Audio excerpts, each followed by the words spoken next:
इस वीडियो में हम पढ़ने वाले हैं national implications of new agricultural policy 2000।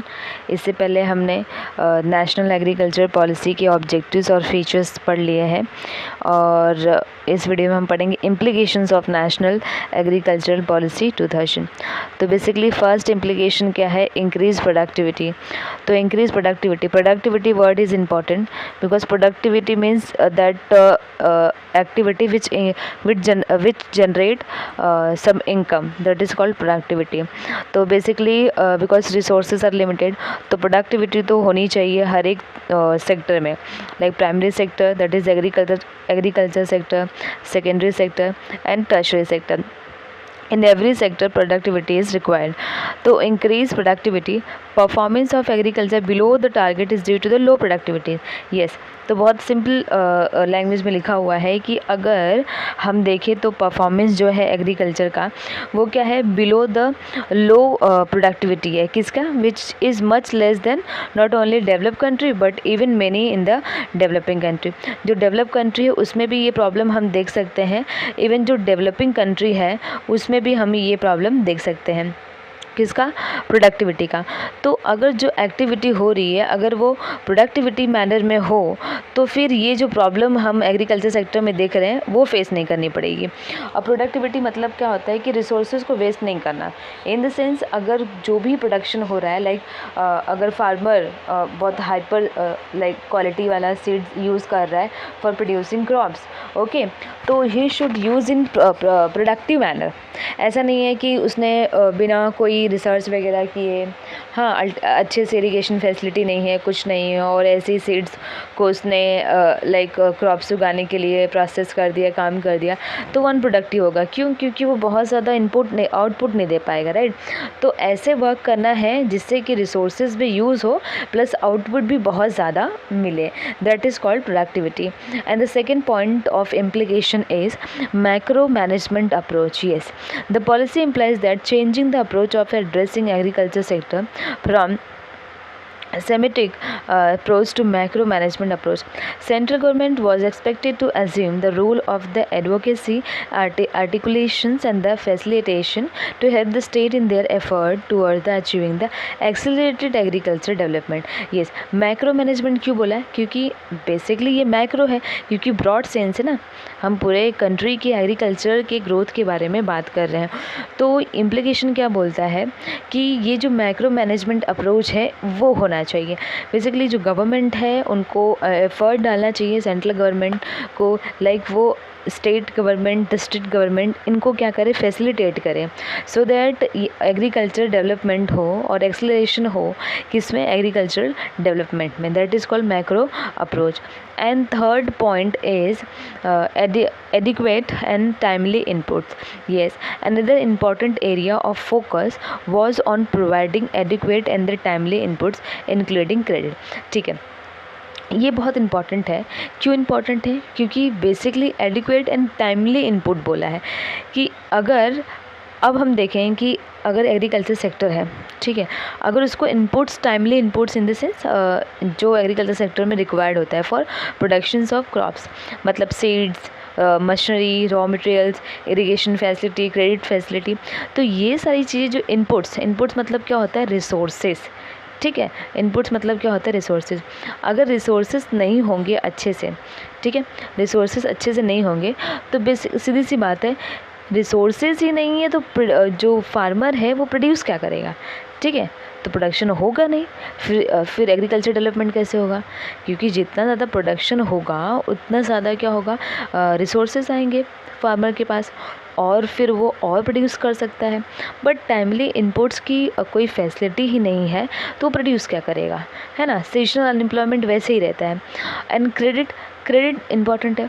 अब लाइक उसके पास नॉलेज है, सब कुछ है और वो प्रोड्यूस भी कर सकता है क्रॉप्स एंड ऑल, बट एक इम्पॉर्टेंट चीज़ नहीं है, दैट इज़ क्रेडिट। पैसे ही नहीं है तो वो कैसे प्रोडक्शन करेगा? बिकॉज उसको सीड्स परचेस करनी पड़ेगी, है ना, फील्ड में सारी जो इरिगेशन फैसिलिटी है और बहुत सारी पेस्टिसाइड्स वगैरह है, या फिर ऑर्गेनिक फूड और क्रॉप्स उसको प्रोड्यूस करना है। Even commercial crops in the sense like cotton, sugar cane, T, coffee, तो ये सब क्या होते हैं, कमर्शियल क्रॉप्स होते हैं, तो इनमें पैसे तो लगते हैं बट वो क्रेडिट ही नहीं होगा उनके पास, तो वो प्रोड्यूस कहाँ से करेंगे। This is aim to be achieved by the creating favourable atmosphere for the public and the private capital formation, providing macro credit to etc. तो ये सारी चीज़ें क्या करनी है कि जो फार्मर्स हैं दैट इज़ इन एग्रीकल्चर, उनको माइक्रो क्रेडिट तो प्रोवाइड करनी चाहिए सो दैट सारी चीज़ें क्या हो, फेवरेबल एटमॉस्फेयर हो और डेवलपमेंट हो, किस में, एग्रीकल्चर सेक्टर में। And the fourth point is private sector investment. Yes, private sector investment is important in agriculture sector, क्योंकि जितना ज़्यादा प्राइवेट सेक्टर इन्वेस्टमेंट होगा एग्रीकल्चर सेक्टर में, ठीक है, उतना ज़्यादा एग्रीकल्चर क्या करेगी, ग्रोथ करेगी। क्यों? क्योंकि बेसिकली अगर हम प्राइवेट सेक्टर की बात करें तो क्या होता है, इन्वेस्टमेंट होता है। अब जो सेकेंडरी सेक्टर है उसको चाहिए रहेगा क्या, रॉ मटेरियल्स वगैरह। अब प्राइवेट होती है और पब्लिक होती है, बट प्राइवेट सेक्टर क्या होता है, प्रॉफिट ओरिएंटेड होता है, तो बेसिकली वो उसको इंकरेज करना चाहिए सो दैट वो इन्वेस्टमेंट करे एग्रीकल्चर में ज़्यादा से ज़्यादा। क्योंकि हमने फ्यूचर में देखा था एक पॉइंट कि जो एग्रीकल्चर सेक्टर है should depend less on government support. क्यों ऐसा बोला है? क्योंकि पब्लिक सेक्टर पे जितना ज़्यादा डिपेंड रहेंगे, ऑलरेडी कंट्री में पॉपुलेशन है and big responsibility for the government है ना, to fulfil the all the needs of public, तो ये चीज़ों के लिए तो उसका रिस्पॉन्सिबिलिटी है। बट अगर जो प्राइवेट सेक्टर है, क्योंकि बेसिकली वो प्रॉफिट ओरिएंटेड होती है एंड टेक्नोलॉजी बहुत सारी है, वो इन्वेस्टमेंट करेगी एग्रीकल्चर सेक्टर में, तो एग्रीकल्चर सेक्टर का क्या होगा, डेवलपमेंट होगा। और जितना ज़्यादा डेवलपमेंट होगा, क्योंकि हमने देखा था इंट्रोडक्शन में इसी चैप्टर में, that is agriculture is backbone of India, तो बैकबोन ही नहीं रहेगा तो हम इंडिया खड़ी कैसे हो पाएगी, राइट। तो ये चीज़ें हैं।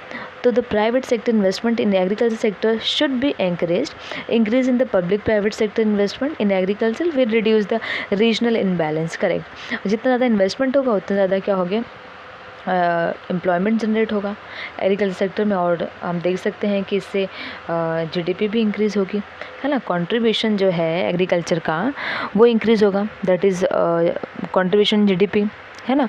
तो so public private partnership should be promoted through contract farming. Yes, contract farming क्या होती है, इंपॉर्टेंट वर्ड।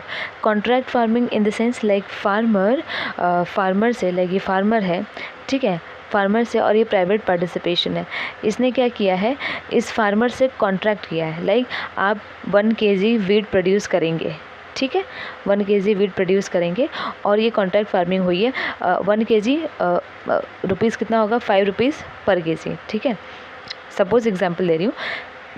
तो ये कॉन्ट्रैक्ट फार्मिंग है। तो अब ये फार्मर क्या करेगा, 1 kg वीट प्रोड्यूस करेगा और 5 रुपीज़ पर kg रखा है इसने, ठीक है, क्योंकि कॉन्ट्रैक्ट हुआ है बेसिकली प्राइवेट सेक्टर और फार्मर में। तो ये प्रोड्यूस करेगा और इसको सेल करेगा।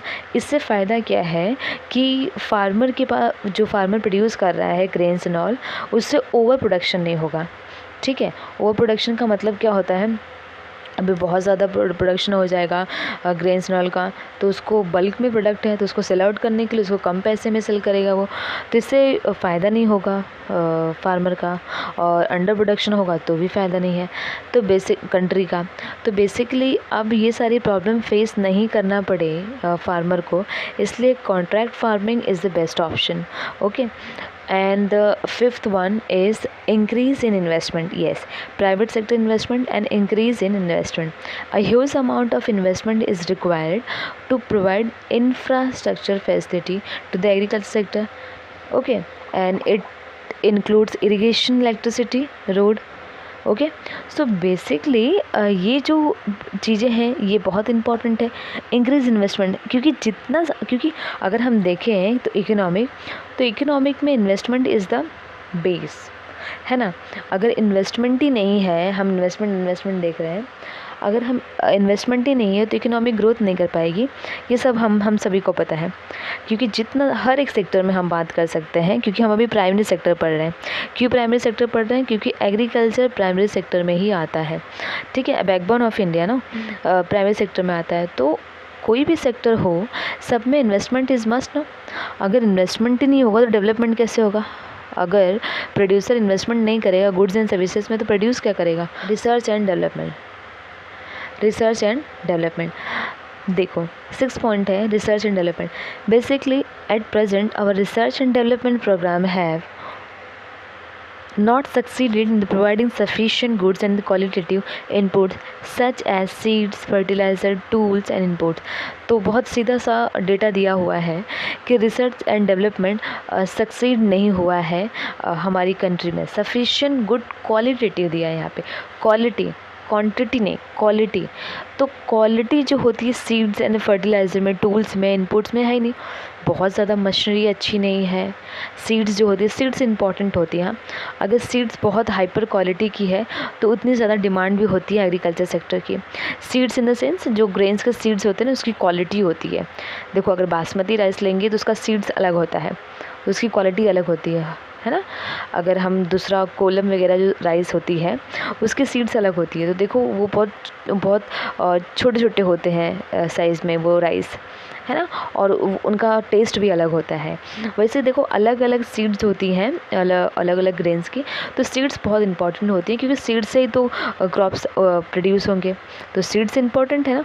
सीड्स से नहीं रहेगी हाइपर क्वालिटी की तो हम क्वालिटी वाइज क्या प्रोड्यूस करेंगे.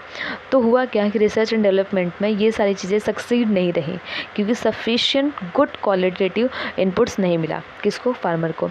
तो more resources are required to be allotted to improve our research and development programme. तो बहुत सारे रिसोर्सेज की रिक्वायरमेंट है सो दैट हम लोग ये डेवलपमेंट प्रोग्राम अच्छे से like research and development farmer produce करे goods and services.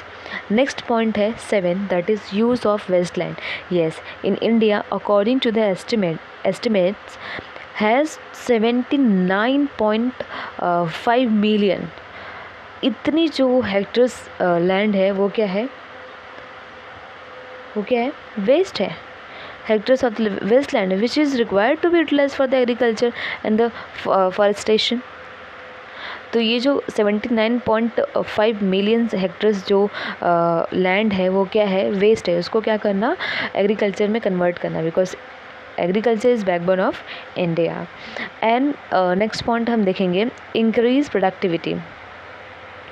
Increase productivity में क्या है, in India there is a need to be increased productivity. Agriculture requires sufficient amount of the quality of the inputs and the support services farmer, quality consciousness and the amongst the farmer and agro process. ठीक है, तो ये productivity increase होनी चाहिए, जो quality inputs मिले उन लोगों को. और जितनी ज़्यादा क्वालिटी इनपुट्स मिलेगी उतना ज़्यादा प्रोडक्शन जो है क्रॉप्स का हायर क्वालिटी का होगा.